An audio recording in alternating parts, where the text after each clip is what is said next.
Now, I would request our Honorable Chief Guest to kindly address the gathering.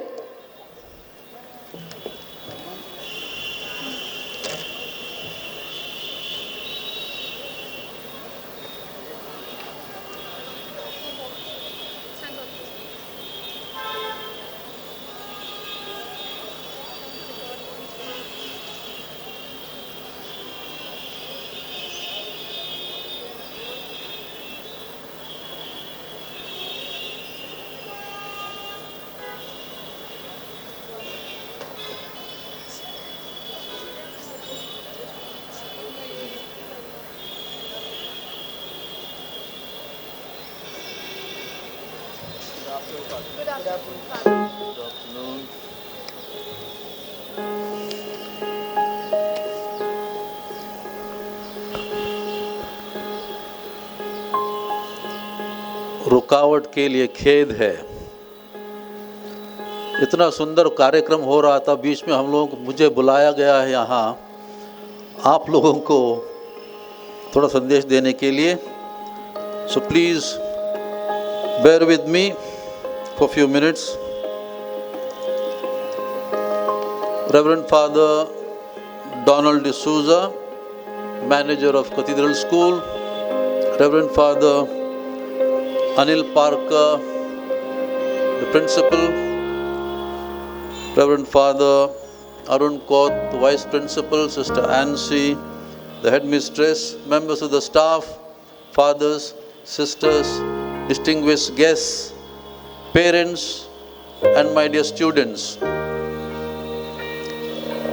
On this happy occasion of the annual P.T.Display of the Cathedral Senior Secondary School, right at the outset, I would like to congratulate all the participants, all the students who came here already, who have performed, and there are many other more items yet to come, all who will be participating in these items.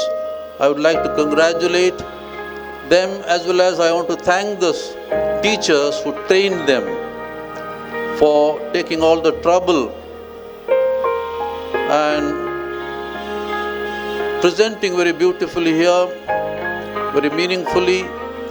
Every item was splendid, superb, at the same time had a message. And so I would like to thank and congratulate the principal, the staff, and the students for this wonderful show. Permit me, my dear brothers and sisters, to share with you a few thoughts, as well as make an appeal to train our children, to help them to become human and humane. At the end of World War II, this letter was found in a Nazi concentration camp, and it is addressed to teachers. I quote, "Dear teachers, I am a survivor of a concentration camp. My eyes saw what no man should witness. That is, gas chambers built by learned engineers, children poisoned by educated physicians, infants killed by trained nurses, women and babies shot and burnt by high school and college graduates. So I am suspicious of education. My request is, help your students become human. Your efforts must never produce learned monsters, skilled psychopaths, educated illiterates. Reading, writing, arithmetic are important only if they serve towards making our children more humane." Although this message is addressed to, this letter was addressed only to the teachers, it is also valid for all the parents, because educating and forming children is not the job only of teachers, but equally and more so of parents. My dear friends, I have visited at least 3 Nazi concentration camps in Dachau, in Flossenburg in Germany, and Auschwitz in Poland. I distinctly remember the gas chambers, prison cells, beds, uniform of prisoners, high walls, barbed fences, watchtowers, and many other things preserved to remember the heinous crimes committed during Hitler's Nazi regime. And at the entrance of every concentration camp are the boards in 5 prominent languages: English, German, French, Hebrew, and Russian, stating never again. Never again. Meaning never again such atrocities, never again such inhumanity, never again such brutal killings of innocent people. Sadly, however, what happened before and during World War II in Nazi Germany is still happening in different ways and in different degrees in many parts of the world. China, Korea, North Korea, Afghanistan, Myanmar, Syria, Nigeria, Russia, Yemen, to mention a few countries. And ours, unfortunately, is no exception, though to a lesser extent. But what is happening here is disturbing and worrying, because there are definite patterns and dangerous trends. One fears that things may go from bad to worse and end up in huge disaster.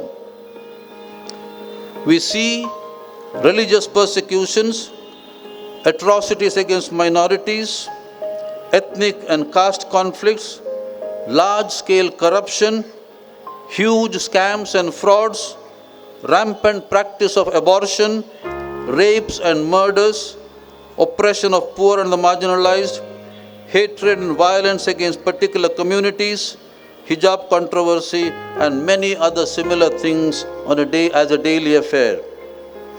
And these are not only crimes committed by poor, illiterates or uneducated people.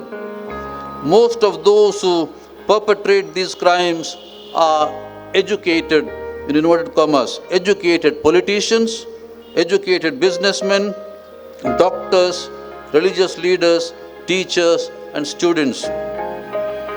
Certain fundamentalists and bigoted leaders and their organizations brainwash the followers or gullible people with violent, hateful, inflammatory speeches and dangerous ideologies which promote such crimes.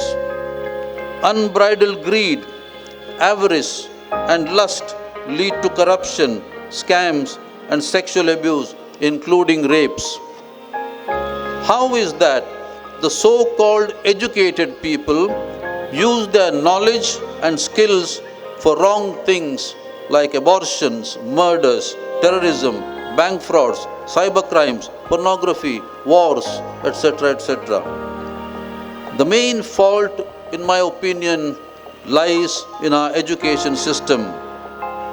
We train children to be skilled, competent, and knowledgeable, but not to be human and humane.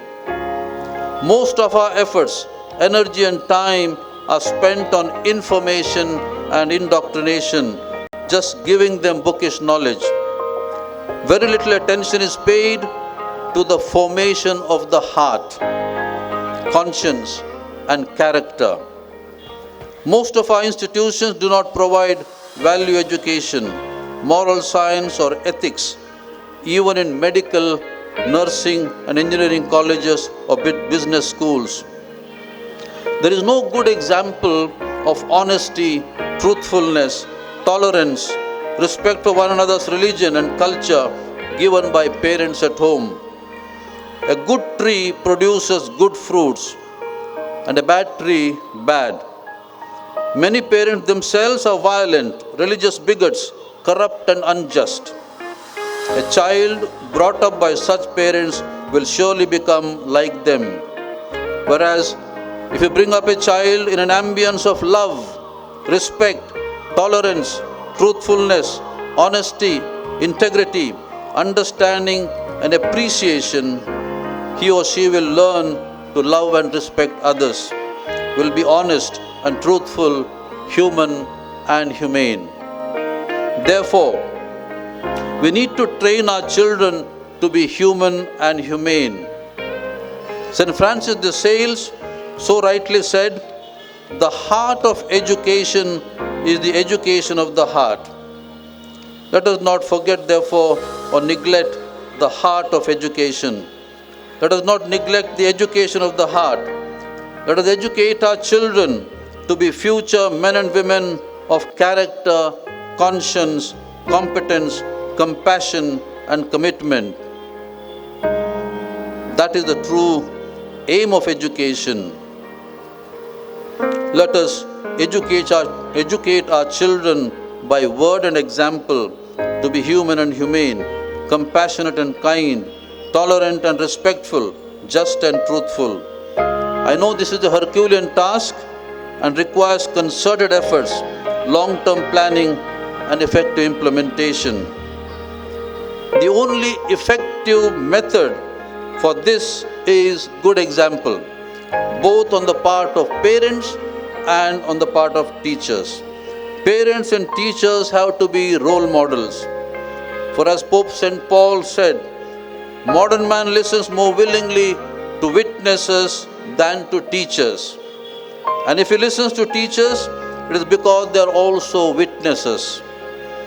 And as Dr. Albert Schweitzer put it, in inspiring or influencing others, example is not the main thing, it is the only thing.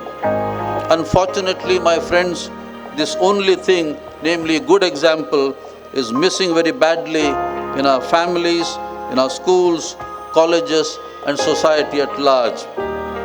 Unless this missing thing, namely good example or witness of life, is brought back, social and moral evils will continue to rise and destroy humanity. Parents, teachers, educators, religious and political leaders all have a great responsibility in this regard. Therefore, let us be role models and form our children to be human and humane. My dear friends, I hope you will pay heed to what I have said, and let us therefore form our children to be human and humane. They are the future not only of your family, they are the future of the nation, future of our beloved country, future of society. And therefore, to build a society that is peaceful, where there is religious harmony, where there is brotherhood, where there is fraternity, where there is respect for each other's religion, respect for each other's culture and language, we need to train them right from the beginning. I request the teachers to pay attention to this, and more so also the parents, so that you be role models. Theory will not work. You must teach children through your example. With this appeal, I would like to once again thank all of you and congratulate all the children who took part already and who will take part in this annual P.T. display, and thank the principal, the staff, and the students once again. Thank you. God bless you. Jai Hind.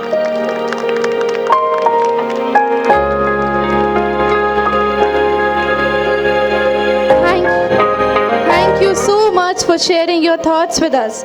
We are indeed honored to have you here with us.